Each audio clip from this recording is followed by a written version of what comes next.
So প্রত্যেক বছরের মতো এবছরও আমাদের মাহেশের রথের মেলায় আমরা গেছিলাম। আর এইটা কিন্তু মানে মাহেশের রথ কিন্তু পুরীর পরে সেকেন্ড বিগেস্ট রথ বলতে পারো। তো এখানে প্রত্যেকবারের মতো এবারও খুব ভিড় হয়েছিল।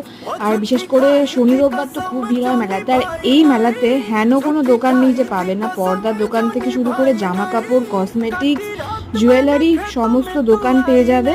আর এখানে মা পর্দা কিনছে, আমরা অনেক কিছু কিনেছি, সেই ভিডিওটা আমি খুব তাড়াতাড়ি শেয়ার করব। আর এই জুয়েলারিগুলো দেখছো পুরো সোনার মতো লাগছে, একদম অরিজিনাল সোনা যেরকম হয়। তারপরে এখানে আমরা চীনামাটির এই কাপের দোকান থেকে কয়েকটা জিনিস কিনলাম। তারপরে দেখো আরও কত রকমের সাজগোজের দোকান আছে। চুড়ি তো এখানে ভরে ভরে আছে, রং বেরঙের চুড়ি।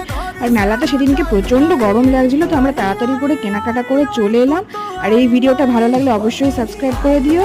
দেখা হচ্ছে নেক্সট ভিডিওতে।